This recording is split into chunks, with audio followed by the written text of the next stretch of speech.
শাবান মাসের মধ্য রজনী আল্লাহ পাকের রহমত। এই বিষয়টাকে নিয়েও বাংলাদেশে আমি দেখলাম, এটা নিয়ে আমি লেকচার দিতে চাই নাই, কারণ এগুলো আমি আসলে খুব একটা মাহফিলও বলি না, এটা আমার ট্র্যাকও না। আমি অন্য বিষয়গুলো নিয়ে বেশি কথা বলি, আপনারা জানেন এটা। আমাকে কখনো কি হাত বাঁধা নিয়ে ঝগড়া করতে দেখেছেন? আমার লেকচারে কখনো আমিন জোরে আসতে নিয়ে কথা বলতে দেখেছেন?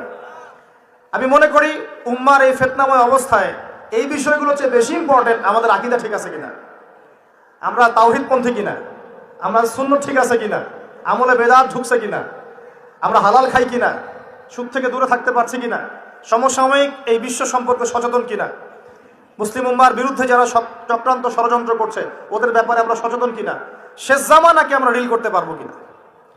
বড় বড় বিষয়গুলোকে ফোকাস না করে আমরা যখন ছোটখাটো বিষয় নিয়ে মারামারি করতে থাকি, আস্তে আস্তে আমাদের মধ্যে ঐক্য সংহতি নষ্ট হয়, দলে দলে উম্মা বিভক্ত হয়ে যায়।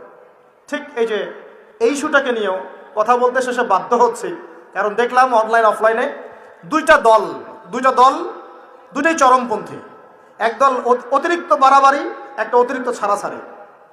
বাড়াবাড়ি আর ছাড়াছাড়ি, একটা অতিরিক্ত বাড়াবাড়ি, সে একদম শবে বরাতকে মনে হয় লাইলাতুল কদরের উপরে নিয়ে যাচ্ছে আর কি। লাইলাতুল নিসফু মিনাশ শাবানকে কোনো কোনো ক্ষেত্রে বাড়াবাড়ি পন্থীরা একদম লাইলাতুল কদরের উপরে নিয়ে চলে যাচ্ছে। আর ছাড়াছাড়ি যারা, তারা বলছে এই রাত্রে কোনো কিছুই করা যাবে। দুইটাই চরমপন্থী, বুঝতে পারছেন না মনে হয়? একদল এটাকে নিয়ে এত বেশি বাড়াবাড়ি করছে যে এটাকে একদম লাইলাতুল কদরের উপরে নিয়ে চলে যাচ্ছে। আরেক দল দেখা যাচ্ছে এটাকে এমনভাবে পরিত্যাগ করছে না, এই যে কিছুই করা যাবে না, কোনো ফজিলতি নাই।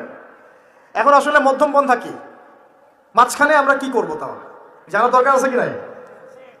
অনেক হাদিসের অনেক আলোচনা, প্রায় 40-50 পৃষ্ঠার বই, সব আলোচনা তো মাহফিলে করা সম্ভব না। আমি সারমর্মটুকু বলি। সারমর্ম কি? হাদিসের শবে বরাত নামে কোনো শব্দ নাই, এক নাম্বার কথা কি নাই ভাই? শবে বরাত নামে কোনো শব্দ নেই। আছে লাইলাতুন নিসফু মিনাশ শাবান, শাবান মাসের মধ্য রজনী। শাবান মাসের মধ্য রজনী। শাবান মাস কি? উত্তর, নবী সাল্লাল্লাহু আলাইহি ওয়াসাল্লাম রমজান মাসের পর যে মাসে রোজা রাখতে বেশি গুরুত্ব দিয়েছেন তার নাম শাবান। আমার সাথে বলেন, শাবান মাস কি? নবী সাল্লাল্লাহু আলাইহি ওয়াসাল্লাম রমজানের